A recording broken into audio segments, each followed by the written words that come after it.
The hunt is over for the man who went on a killing spree, including that mass shooting that happened at Brown University. Now, police say that Cláudio Valente killed himself in a storage unit in New Hampshire. Officers say this is the surveillance video of him, and then they tried to track him down for nearly a week. He's accused of killing 2 students at Brown University and an MIT professor. Picture this.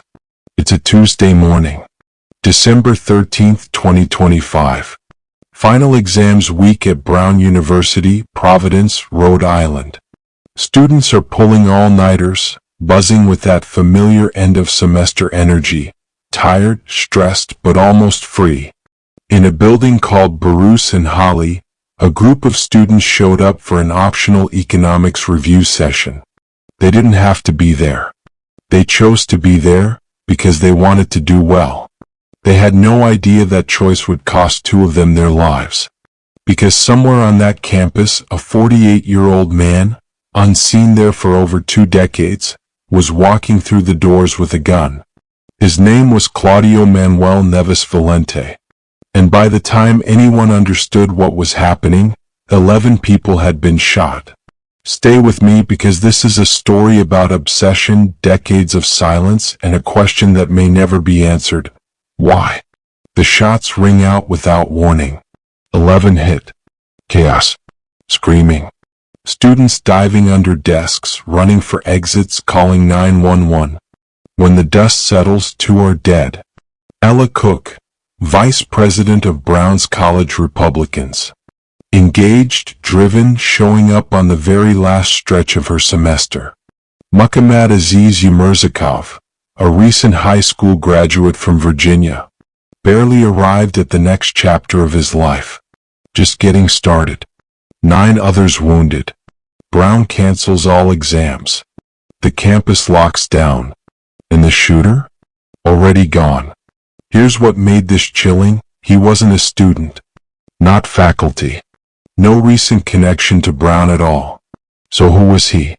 Born in Torres Novas, Portugal, Valente was exceptionally intelligent. He excelled in theoretical physics, demanding work most people couldn't begin to grasp. By all accounts, one of the sharpest minds in any room. But intelligence and personality are 2 very different things. Former classmates described him consistently, brilliant but difficult. Confrontational. Someone who didn't just disagree with people, he made it personal. In August 2000, he arrived in the U.S. on a student visa, enrolled in Brown's doctoral physics program. He left in April 2001. By 2003, formally withdrawn. Then, nothing. He disappeared entirely. For 14 years off the radar. In 2017, he re-entered the U.S. through the diversity visa lottery. Last known address, Miami, Florida. A middle-aged man. A failed doctoral chapter. And allegedly, a plan already years in the making. 2 days after Brown incidents, a man was found dead in Brookline, Massachusetts.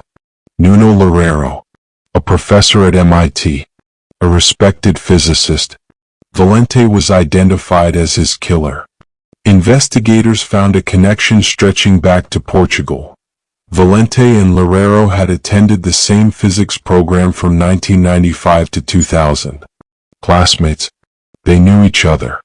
Former colleagues described a stark contrast. Valente, rigid, confrontational, theoretical. Loureiro, relaxed, collaborative, applied. Same program. Completely different paths. 25 years later, their lives collided tragically. This second killing confirmed it. This was not random. Not a man who snapped. This was targeted. Premeditated. Law enforcement launched an urgent manhunt across New England.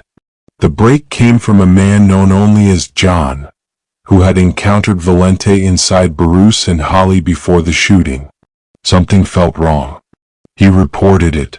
That tip led to a rental car agreement. The agreement revealed a name. The name led to Valente. On December 18th, 5 days after the shooting, they found him.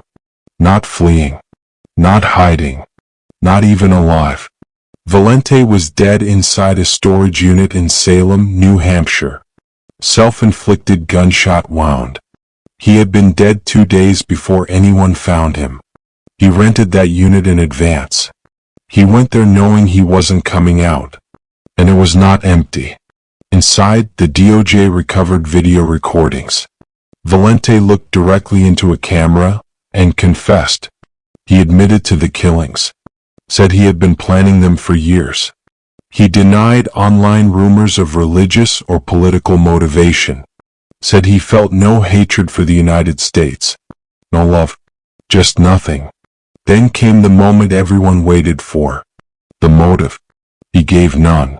Rhode Island Attorney General Peter Noronha said it plainly. Why Brown? I think that is a mystery. I don't think we have any idea why now or why Brown, why these students, why this classroom. A full confession, and absolutely no reason. When news of his death broke online, it hit like a shockwave. Social media exploded.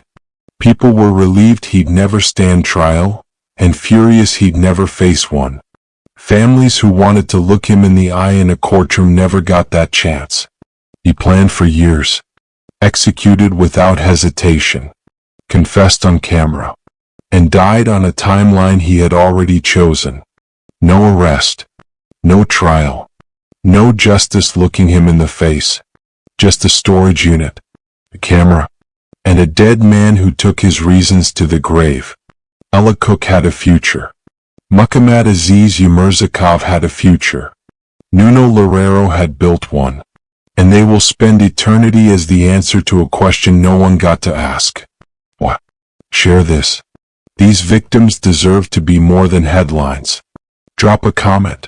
What do you think his motive was?